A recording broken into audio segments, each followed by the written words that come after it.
Okay, we'll now take a look at exercise 13.6 on page 766. We're dealing with Bavarian Bar and Grill. They opened for business in November 2016. And we'll assume, I guess, November 1st, but that won't matter too much for us. As they go on to say, during its first 2 months of operations, the restaurant sold gift certificates in various amounts, totaling $5,200, mostly as Christmas presents. They are redeemable for meals within 2 years of the purchase date, although experience within the industry indicates that 80% of the gift certificates are redeemed within 1 year. That's going to play into it later on when they're trying to decide if this has created a current liability or long-term. Certificates totaling $1,300 were presented for redemption during 2016, so sold in November or December of 2016, and then redeemed in one of those 2 months for meals having a total price of $2,100. Okay, so what's happened there? Some customers came in, used the gift card, like the business hopes they'll do, and the gift cards that they used totaled $1,300, but they spent an additional $800 on top of that.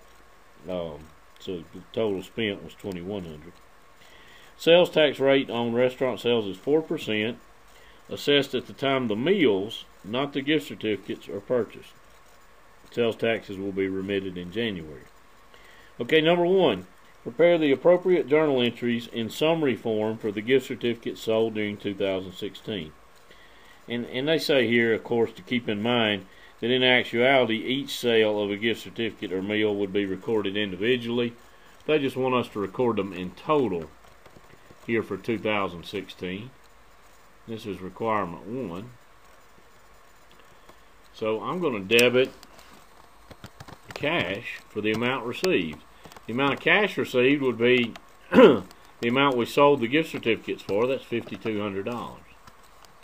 Now, when we sell the certificate, we increase the cash account.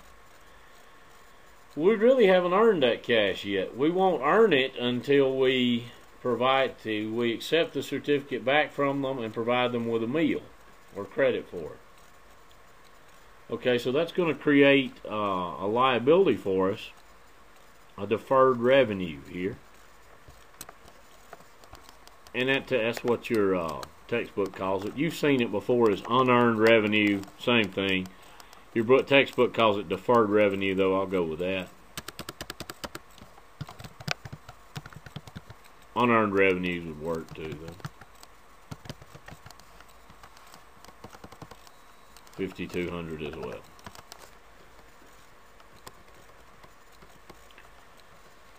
Okay, now again, what they said, we would have debited cash and credited deferred revenue every time we sold an individual gift certificate or gift card. But instead, we're just doing a summary entry to record all of them for 2016. Okay. Now, of those gift certificates, some of them were redeemed in 2016. So in our second entry here, we would decrease deferred revenue by $1,300, the amount of the gift certificates that were redeemed in 2016. Okay, but when the customers redeemed those gift certificates, they redeemed them in total for $1,300, but they purchased meals that cost $2,100. So there's an $800 gap there. So they're also going to have to pay us some cash. But included in the cash they pay us would be some sales tax too. So let's come back to that one. Now here we're actually going to credit sales for $2,100. The sales price of the meals that these customers who were redeeming gift certificates purchased from us. So again, to go over this, they paid for their meals, $2,100 worth, partly with gift certificates, partly with cash. Okay, now we also have some sales tax payable here. The liability increased. Okay, and that's going to be equal to the 2,100 times the 4%. and that's $84. Okay, so how much cash are we going to receive? Well, it's whatever it'll take to balance this entry. The total of the bills would be $2,100, the sales price, plus the tax of $84. Alright, minus the $1,300 they paid us in gift cards, or gift certificates. So in cash, they had to come up with $884. Okay, so now let's look at requirement 2. Determine the liability for gift certificates to be reported on the December 31, 2016 balance sheet. Okay, so here we'll start with the amount of gift certificates sold during 2016 in November and December. We'll subtract minus gift certificates redeemed.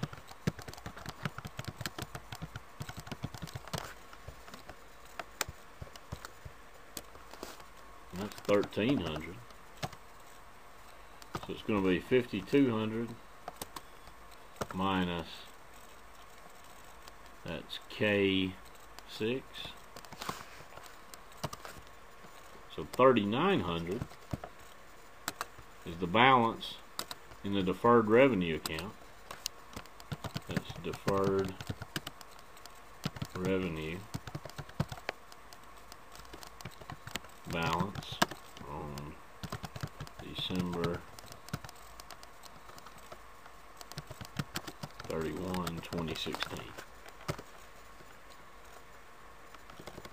Okay, our deferred revenue started out at $5,200. Of course, it was decreased by $1,300 when those gift certificates were presented. So the deferred revenue balance, which is a current liability, or which is a liability, not all of it's going to be a current liability. Let me take that back. The liability balance in the deferred revenue account on December 31, 2016 is $3,900. Total gift certificates sold minus gift certificates redeemed in 2016. Okay, number 3. What is the appropriate classification, current or non-current, of the liabilities at December 31, 2016? Okay, well, first off, the sales tax payable of $84. It says what sales taxes will be remitted in January. They were collected in November and December. So the sales tax payable is a current liability as of December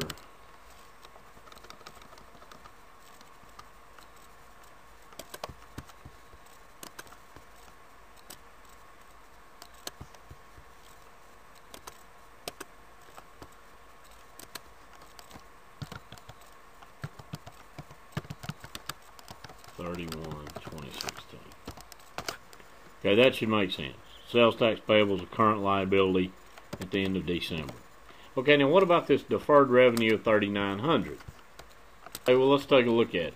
On this deferred revenue balance, we'll start out with gift certificates sold. That was $5,200. Our estimated current liability, notice they say in the problem, or in the exercise, experience within the industry indicates that 80% of the gift certificates are redeemed within 1 year. So that's going to be our estimate of the current liability. 0.8 or 80% times the 5,200. It's 4,160. But remember, part of those have been redeemed, so those need to be subtracted out. So minus gift certificates redeemed, 1,300. Equals the 4,160 minus the 1,300 gets us 2,860, and that 2,860 is the current portion of the deferred revenue at 12/31/16.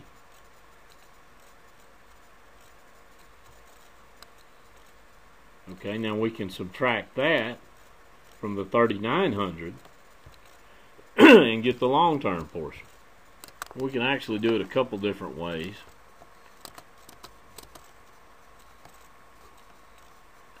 I'm going to copy this.